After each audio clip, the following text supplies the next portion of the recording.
वजीर-ए-आजम नरेंद्र मोदी ने आत्मनिर्भर उत्तर प्रदेश रोजगार योजना की शुरुआत की। योजना के तहत 1.25 करोड़ मजदूरों को मिलेगा रोजगार। वजीर-ए-आजम ने स्कीम के मुस्तफिदीन से की बातचीत। वजीर आला योगी आदित्यनाथ ने कहा, रियासती हुकूमत आत्मनिर्भर उत्तर प्रदेश रोजगार अभियान के तहत महाजर मजदूरों को रियासत में ही रोजगार मुहैया कराने के लिए है पुरज़्म। अब तक 15 लाख से जायद महाजर मजदूरों को मिला है रोजगार। उत्तर प्रदेश सानवी तालीमी बोर्ड के 10वीं और 12वीं के इम्तहानात के नताइज का कल होगा ऐलान। कोरोना बहरान के बावजूद यूपी बोर्ड ने वक्त पर इम्तहानात मुकम्मल कराने के साथ रिकॉर्ड वक्त में नताइज का ऐलान करने की है तैयारी। और अयोध्या में मस्जिद की तामीर कराने के लिए सुन्नी सेंट्रल वक्फ बोर्ड को सरकारी तौर पर जमीन की गई अलॉट। सुहावल तहसील के रौनाही इलाके के धनीपुर में 5 एकड़ जमीन देने की कार्रवाई हुई मुकम्मल।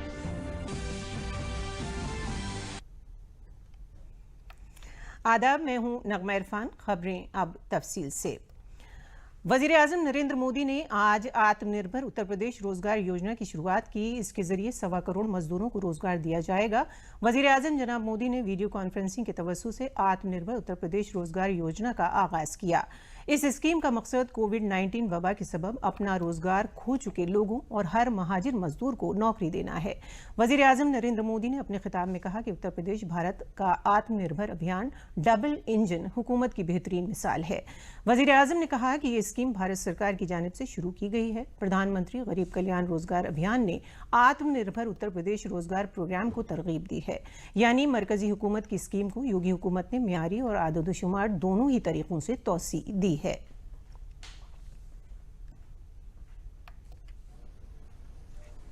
भारत सरकार द्वारा शुरू किया गया गरीब कल्याण रोजगार अभियान,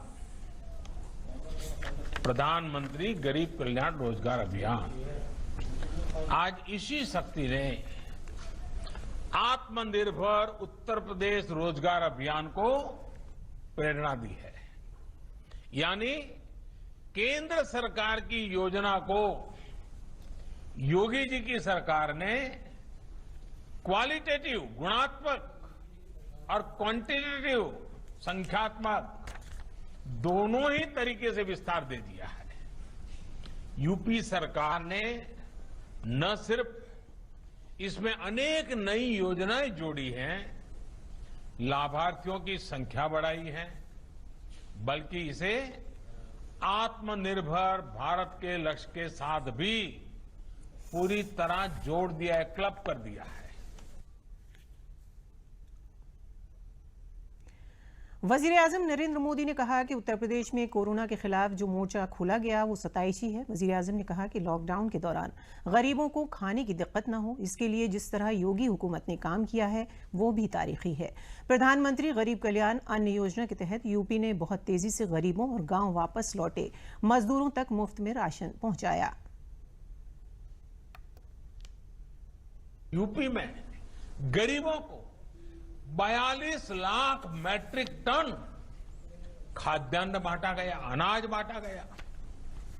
जिनके पास राशन कार्ड नहीं था उनके लिए भी यूपी सरकार ने सरकारी राशन की दुकान के दरवाजे खोल दिए। इतना ही नहीं, उत्तर प्रदेश के 3.25 करोड़ गरीब महिलाओं के जनधन खाते में लगभग 5,000 करोड़ रुपए सीधे ट्रांसफर किए गए।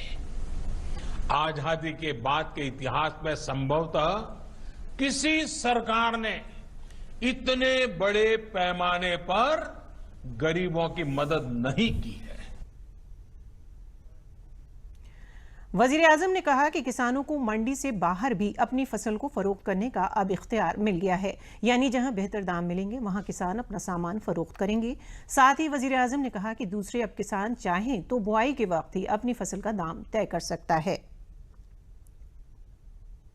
3 कानून केंद्र सरकार लेकर आई है, उनसे किसानों को मंडी से बाहर भी अपनी उपज बेचने का अधिकार मिल गया है।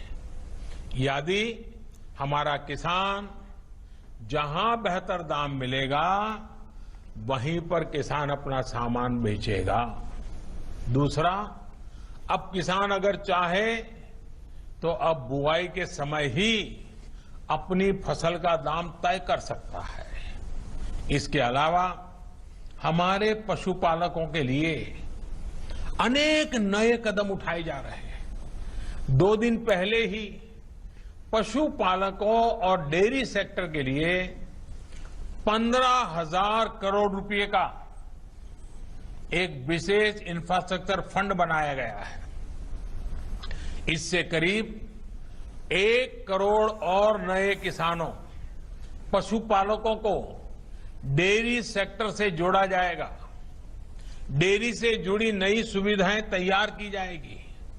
अनुमान है कि आने वाले समय में इससे गांवों में लगभग 35 लाख नए रोजगार तैयार होंगे।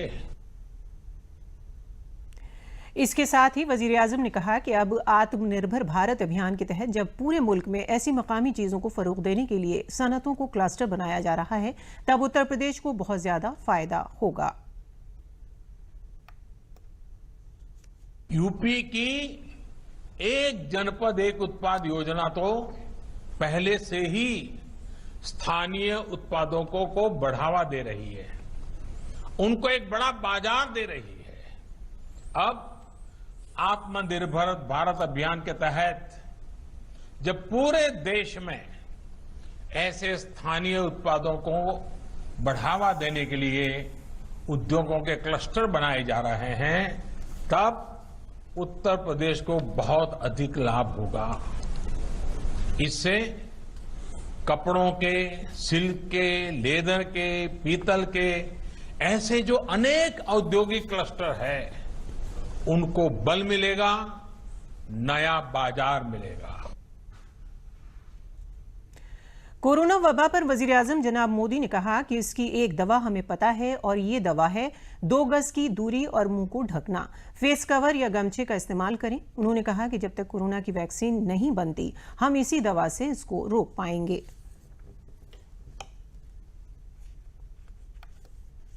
हमें नहीं पता किस बीमारी से कब मुक्ति मिलेगी, लेकिन हां, इसकी एक दवाई है जिसका हम सबको पता है, और ये दवाई है 2 गज की दूरी।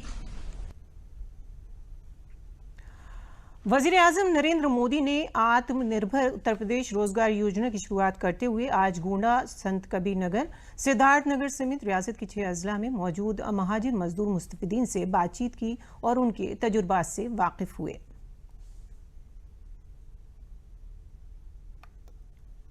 काम के विषय में जानना चाहूंगा मैं। नर्सरी का काम करती हूँ सर। सागवान लगाए हैं, चिप्स लगाए, सहजन लगाए, बेल लगाए, नीम लगाए और सारे से काम और मैं करती हूँ। 10 महिलाओं को मैंने इकट्ठा करके संगठन बना के मैंने एक काम चला दिया है नर्सरी। तो ये 10 बहनें कितना कमाई करते हैं? आप इस नर्सरी शुरू किए हैं तो जी हमें महीने में 50,000 बचत हो जाती है, साल में 6 लाख बचत हो जाती है। 6 लाख रुपया एक साल में कमाई भी हो रही है और आप पर्यावरण की रक्षा भी कर रही हैं। चलिए, आप और आपके समूह की बहनें जो काम कर रही हैं, बहुत ही प्रशंसनीय काम कर रही हैं। तो काम क्या करते हैं? काम यही खेती बाड़ी का करता हूँ साहब। अच्छा। और नरेगा में काम करता हूँ साहब। ये पीछे बहुत बढ़िया मकान बन रहा है आपका, तो बड़ा तगड़ा, क्या बात है? आपने कहा है साहब, प्रधानमंत्री जी आपने दिया है। अच्छा, आपको सरकार का लाभ मिला है? ये बहुत दिक्कत थी साहब, ना ये घर था, छपरा था, बारिश में बहुत दिक्कत होती थी और गर्मी में भी दिक्कत होती थी, लेकिन आपने दिया, बहुत अच्छा। अब है परिवार हमारा सुखी से रहेगा। हमने आपको ये आवास दिया, सरकार की योजना से आपको लाभ मिला, तो देश की भलाई के लिए आपको भी अपने बच्चों को पढ़ाना चाहिए। कहिए कुर्बान अली, क्या करते हैं आप कल? भाई मैं राजमिस्त्री का काम करता था। लॉकडाउन के दौरान मैं और मेरा छोटा भाई गांव वापस लौट कर आए। प्रधानमंत्री जी को मैं आभार व्यक्त करना चाहता हूं गांव वापस आने के बाद मुझे और मेरे भाई को और मेरे गांव में जितने लोग आए हैं सबको राशन किट भी दिया गया और 1000 रुपया भी दिलाया गया, जिससे हमें बहुत खुशी हुई।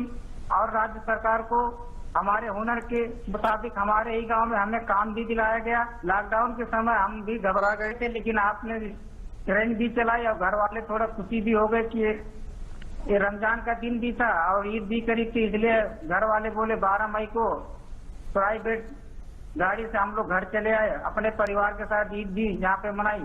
तबीयत संभालते हो कि नहीं संभालते हो? बड़े बहादुर बन करके ऐसे ही घूम रहे हो? नहीं सर, यहाँ पे आके बहुत खुश हूँ। यहाँ पे रोजगार भी हमको दिलाया गया, यहाँ पे भी हम काम भी कर रहे हैं।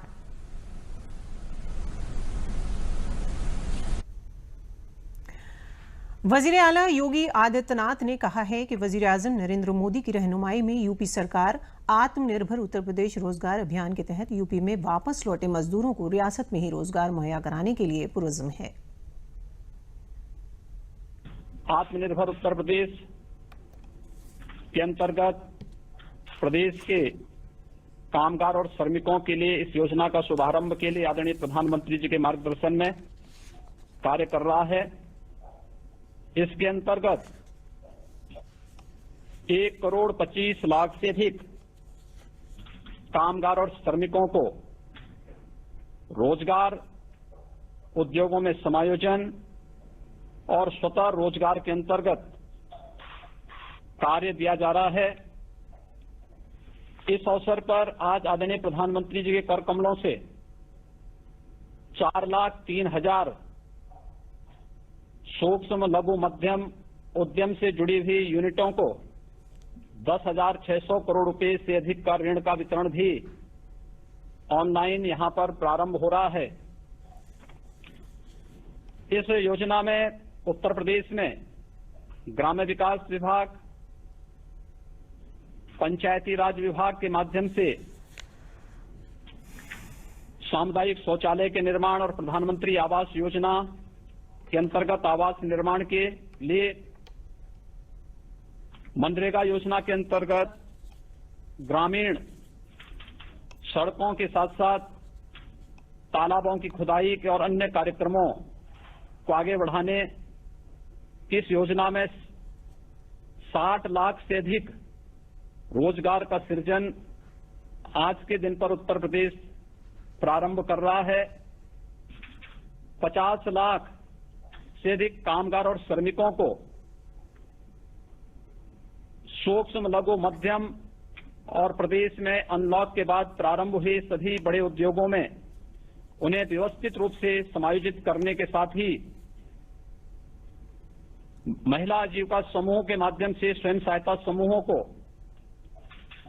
2,68,000 एमएसएमई इकाइयों को 6,565 करोड़ रुपए का ऋण, 1,35,000 नई इकाइयों को 4,034 करोड़ रुपए का ऋण वितरण करने के साथ ही उत्तर प्रदेश के परंपरागत कारीगरी विश्वकर्मा श्रम सम्मान के अंतर्गत 5,000 से अधिक कारीगरों को टूल किट का वितरण भी आज इस कार्यक्रम में आदरणीय प्रधानमंत्री जी के कर कमलों से यहां पर इस योजना का शुभारंभ किया जा रहा है।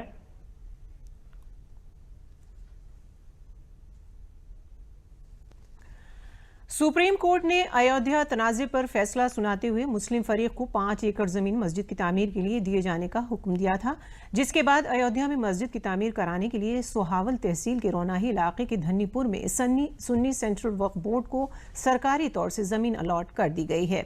सुन्नी वक्फ बोर्ड की तरफ से जिला इंतजामिया को जमीन को तस्लीम करने का खत भी मिल गया है। ये जमीन राम जन्मभूमि से तकरीबन 25 किलोमीटर दूर लखनऊ हाईवे पर वाक़ है। ये इलाका NH 28 से लगा हुआ है, साथ ही मुस्लिम अक्सरियती इलाका भी है। जिला इंतजामिया ने जिस जमीन का इंतखाब किया था वो सरकारी जमीन है और महकमे ज़राअत की है। यहीं पास ही शाह गदा बाबा की कदीमी मज़ार है, जहां इलाके के लोग उर्स के दौरान कसीर तादाद में पहुंचते हैं। एक तरफ जहां अयोध्या में राम मंदिर की तामीर की तकरीबन सभी कार्रवाई पूरी हो चुकी है और जल्द ही भूमि पूजन भी किया जाना है, तो वहीं दूसरी तरफ अयोध्या जिले में ही मस्जिद की तामीर के लिए जमीन देने का अमल भी इसके साथ सरकारी तौर से मुकम्मल कर दिया गया है।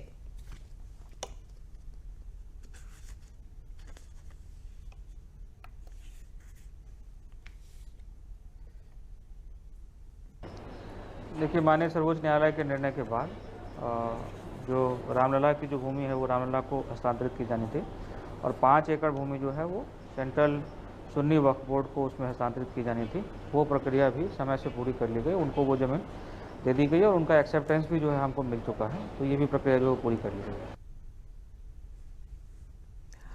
दुनिया के सबसे बड़े इम्तहान बोर्ड उत्तर प्रदेश सानवी तालीमी बोर्ड के 10वीं और 12वीं के इम्तहानात के नताइज का ऐलान कल शनिचर 27 जून को किया जाएगा। प्रिंसिपल सेक्रेटरी सानवी तालीमी आराधना शुक्ला ने लखनऊ में बताया कि इम्तहानात के नताइज का ऐलान लखनऊ में कल नायब वज़ीर आला दिनेश शर्मा की जानिब से एक प्रेस कॉन्फ्रेंस में किया जाएगा और इसके बाद इम्तहानात के नताइज बोर्ड की वेबसाइट पर दस्तयाब होंगे। उन्होंने बताया कि एक तरफ जहां कोरोना बहरान के सबब कौमी बोर्ड जैसे CBSE और ICSE अपने इम्तहानात मुकम्मल कराने से कासिर रहे, वहीं उत्तर प्रदेश सानवी तालीमी बोर्ड ने न सिर्फ 10वीं और 12वीं दर्जे के इम्तहानात वक्त पर कामयाबी के साथ मुकम्मल कराए, बल्कि 56 लाख तलबा की तकरीबन 3.5 करोड़ कॉपियों की जाँच भी रिकॉर्ड टाइम में 1,20,000 असातिज़ा से कराने में कामयाबी हासिल की। उन्होंने बताया कि उत्तर प्रदेश बोर्ड की 10वीं और 12वीं के इम्तहानात के नताइज के ऐलान का मुख्तलिफ चैनलों पर लाइव नशरिया किया जाएगा।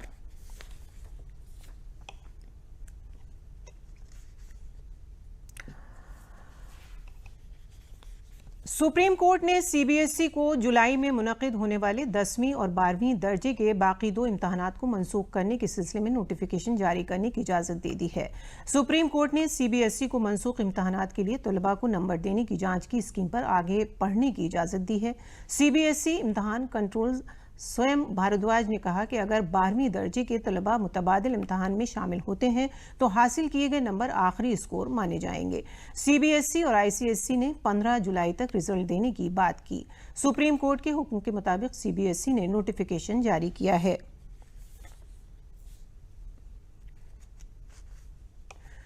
मुल्क में कोविड-19 से सेहतयाब होने की शरह 58.24% हो चुकी है। गुज़िश्ता 24 घंटों के दौरान 13,940 मरीज सेहतयाब हुए। इसके साथ ही मुल्क में अब तक 2,85,636 मरीज ठीक हो गए हैं, जबकि मौजूदा वक्त में 1,89,463 मरीजों का इलाज जारी है। वजारत सेहत और कुनबा बहबूद के अफसर ने बताया कुल 17,296 लोगों में इन्फेक्शन की तस्दीक के बाद मरीजों की कुल तादाद 4,90,401 हो गई है।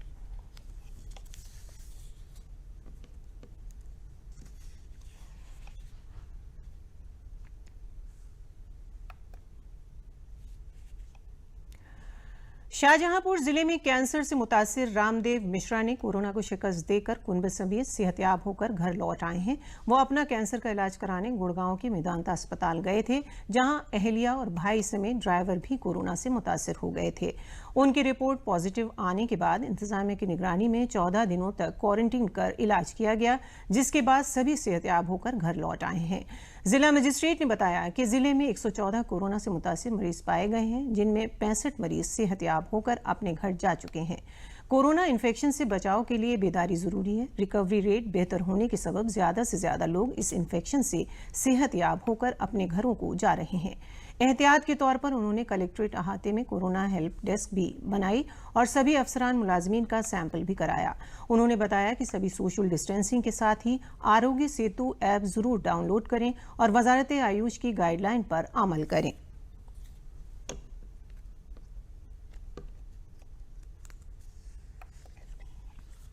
देना चाहेंगे खास तौर से कि जो लोग स्वस्थ हैं और 50 साल के अंदर हैं वो 100% ठीक होकर के ही वापस आते हैं।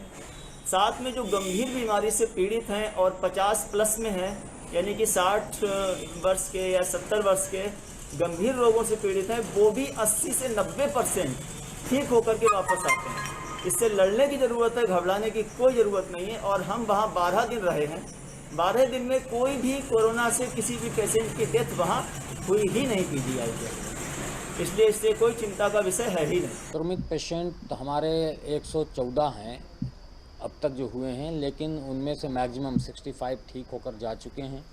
जो बचे हैं उनका इलाज विभिन्न अस्पतालों में चल रहा है और कोई भी पेशेंट ऐसा नहीं है जिसकी जीवन को भय हो।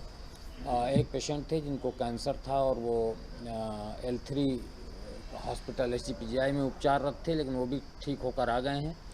तो एक अच्छी बात है।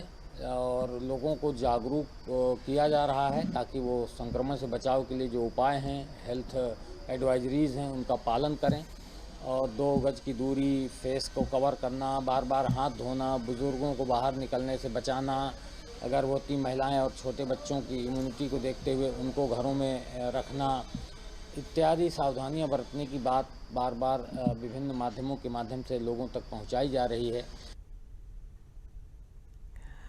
और खबरों में आगे बढ़ने से पहले आइए सुनते हैं अनलॉक 1 के दौरान कोरोना से बचाव के तरीकों के बारे में।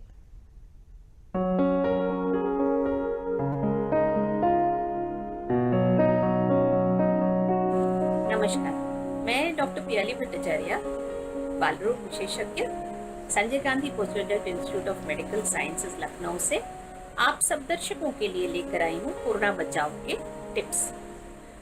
कई लोगों ने ये पूछा है कि हम काम वाली बाई को घर में आने दें या नहीं। ऑब्वियसली सबको बहुत दिक्कत हो रही है काम पूरा समेटने में, तो इसमें कुछ चीजें आप जरूर करें। जैसे कि जब काम वाली बाई आए तो ये जरूर देख लें कि उसने मास्क पहना, उसके जूते बाहर ही उतरवा दे, हाथ साबुन पानी से अच्छे से धुलवा कर तब उसे घर में प्रवेश करने दें।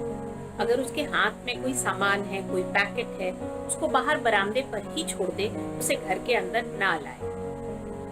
अब जब वो घर में काम करे तो ये ध्यान रखें कि वो पूरा समय मास्क को पहने रहे। और दूसरी चीज, वो घर में अगर कोई वृद्ध व्यक्ति है, माँ, ग्रैंड मदर, दादा दादी, इन लोगों से उचित दूरी बनाए रखें क्योंकि उनको संक्रमण का खतरा सबसे ज्यादा है। अगर वो कहे कि उसे बुखार आ रहा है या उसको कोई बीमारी है, खांसी आ रही है, तो ऐसे में उसको घर में न काम करने को कहकर आराम करने को कहें और 14 दिन बाद, दैट इज क्वारंटाइन पीरियड के बाद ही अगर वो ठीक हो तब उसको घर में एंट्री दें। धन्यवाद। इलाहाबाद हाई कोर्ट ने कोरोना वायरस के इन्फेक्शन को फैलने से रोकने के लिए सोशल डिस्टेंसिंग पर अमल न करने वालों को जेल में बंद करने के बजाय कोविड-19 की गाइडलाइन के तय बेदार करने की सलाह दी है। कोर्ट ने कहा कि रियासत की जेलों में पहले से ही भारी भीड़ है, ऐसे में सोशल डिस्टेंसिंग पर अमल न करने पर जेल भेजने से कोरोना वबा फैलने को बढ़ावा मिलेगा। हाई कोर्ट ने कहा कि हर शहरी की जिम्मेदारी है कि वो कोरोना वायरस से निपटने के लिए मरकजी हुकूमत की गाइडलाइन पर लाजमी तौर से अमल करे। अदालत ने कहा कि सोशल डिस्टेंसिंग पर अमल न करने पर दर्ज FIR से जुर्म बनता है, लेकिन अर्जी गुजारों को एक मौका दिया जाए ताकि वो कोविड-19 की गाइडलाइन पर अमल करने और मुस्तकबिल में इसके खिलाफ वर्जी नहीं करने की यकीन दहानी कराएं। कोर्ट ने सोशल डिस्टेंसिंग पर अमल न करने पर दर्ज FIR की जांच में ताउन करने की शर्त पर पुलिस रिपोर्ट दाखिल होने तक अर्जी गुजारों की गिरफ्तारी पर रोक लगा दी है। ये हुक्म justice Sunita Agarwal, justice ST Singh की बेंच ने ताजगंज आगरा के मुन्ना और 6 दीगर की अर्जी का निपटारा करते हुए दी। कोरोना महामारी के दौरान सोशल डिस्टेंसिंग का पालन न करने के कारण आगरा के ताजगंज पुलिस स्टेशन के अंतर्गत कुछ लोगों के विरुद्ध FIR दर्ज कराई गई थी, जिसके विरुद्ध याचियों ने माननीय उच्च न्यायालय में रिट पिटीशन फाइल करी, जिस पे माननीय उच्च न्यायालय ने कहा कि यद्यपि ये संज्ञेय अपराध याचियों ने कारित किया है, किंतु इस प्रकार के लोगों को जेल में, उत्तर प्रदेश की जेलें ऑलरेडी भरी हुई हैं और इस तरह के लोगों को जेल में भेजने से कोरोना महामारी को बढ़ने में और ही मदद मिलेगी। न्यायालय ने याचियों को निर्देश दिया है कि वो SSP आगरा को के समक्ष अपनी अंडरटेकिंग दें कि वे भविष्य में कोविड-19 के गाइडलाइन का पालन करेंगे और उसका उल्लंघन नहीं करेंगे। रियासती हुकूमत के वजीर बराए जल शक्ति डॉक्टर महेंद्र सिंह ने कल शाम बस्ती में ज़ेर तामीर लोलपुर विक्रमजोत पुश्ते का मुआयना किया। उन्होंने बगैर पुश्ते वाले गांव कल्याणपुर और भरतारपुर के लोगों की परेशानी सुनने के बाद अफसरान को पुश्ते की तामीर में आ रही परेशानी को फौरी तौर पर दूर करने की हिदायत दी। उन्होंने पुश्ते की तामीर को जल्द पूरा कराने के साथ ही रास्ते की तामीर कराने की हिदायत जिला मजिस्ट्रेट को दी।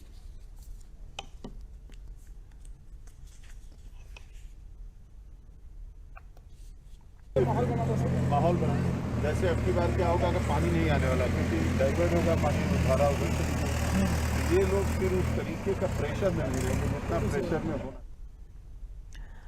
वज़ीर-ए-आज़म नरेंद्र मोदी की अहम स्कीम आत्मनिर्भर भारत के तहत लखनऊ के रहमान खेड़ा वाक़ई केंद्र उपोषण बागबानी संस्थान की जानिब से चल रहा एग्री बिजनेस इंक्यूबेशन सेंटर बेरोजगार नौजवानों को रोजगार के नए मौके फराहम करा रहा है। संस्थान के साइंसदान पवन गुज्जर ने बताया कि एग्री बिजनेस इंक्यूबेशन सेंटर नौजवानों को बागबानी के मुख्तलिफ शोबे में रोजगार कायम करने के लिए ट्रेनिंग दे रहा है। उन्होंने बताया कि उनके इदारे में महाराष्ट्र, दिल्ली और उत्तर प्रदेश के मुख्तलिफ अजला से आए 15 से ज़ायद सनतकार ट्रेनिंग हासिल कर रहे हैं। प्रधानमंत्री ने जो वोकल फॉर लोकल का जो नारा दिया है उसको हम साकार करने के लिए जो हमारे यहाँ के मलियाबाद रीजन का जो दशहरी प्रसिद्ध फल है, हमारा आम है, उसको का प्रसंस्करण हम यहाँ पे सिखाते हैं और हमारे यहाँ सभी प्रकार की सुविधा हैं प्रसंस्करण की, मैंगो के प्रसंस्करण की। इसके तहत हम युवाओं को यहाँ पे सभी फैसिलिटी उपलब्ध करा के उनको ट्रेनिंग देते हैं, प्लस उनको ये भी हम सिखाते हैं कि आप यहाँ पे ट्रेनिंग लेके अपना व्यवसाय कैसे स्थापित कर सकते हैं और अपना व्यवसाय स्थापित करके वो अपना खुद का रोज़गार तो चला ही सकते हैं, इसके साथ साथ वो अन्य युवाओं को भी रोज़गार दे सकते हैं। एग्री बिजनेस इंक्यूबेशन सेंटर से आम से पल्प निकालने की ट्रेनिंग ले चुके पुलकित सिंह ने बताया कि आम से पल्प निकालने की सनत लगाकर इसे बाजार में फरोख्त कर इससे अच्छी आमदनी हो रही है। इसका इस्तेमाल आइसक्रीम, केक, बेबी फूड वगैरह बनाने में किया जाता है। उन्होंने बताया कि उनका मकसद इस सनत से दीगर बेरोजगार देही नौजवानों और रजाकार तंजीमों को साथ लेकर रोजगार मुहैया कराना है। राष्ट्रीय ग्रामीण आजीविका मिशन सोनभद्र जैसे पसमानदा और पहाड़ी हिस्से वाले जिले में खवातीन को खुद कफील बनाने में एक बेहतर प्लेटफॉर्म साबित हो रहा है। इस मिशन से जोड़कर गांव की खवातीन एक ग्रुप तैयार करके न सिर्फ इसे चला रही हैं बल्कि उससे कर्ज लेकर अपने अपने तरीके से रोजगार के मौके भी तलाश कर रही हैं। सोनभद्र जिला हेडक्वार्टर से करीब 100 किलोमीटर नगवा गांव की कुछ खवातीन ग्रुप्स की तवज्जुह से रवायती रोजगार से हटकर ज़राई काम से जुड़कर बेहतर आमदनी हासिल कर रही हैं। खेती से जुड़ी खवातीन ने बताया कि ग्रुप से कर्ज लेकर पंपिंग से लेकर दीगर छोटे बड़े आलात की खरीदारी करती हैं और इससे फ़ायदा हासिल करती हैं।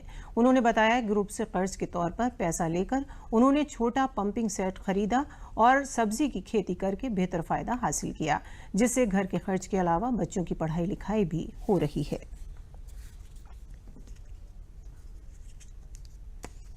ये मशीन लेकर देखिए सब हम भिंडी लगाए हैं, करेला लगाए हैं। समूह से तो बहुत सारा लिए, समूह से पैसा रोजगार किए, वही रोजगार से हम लोग के आमदनी बढ़ा।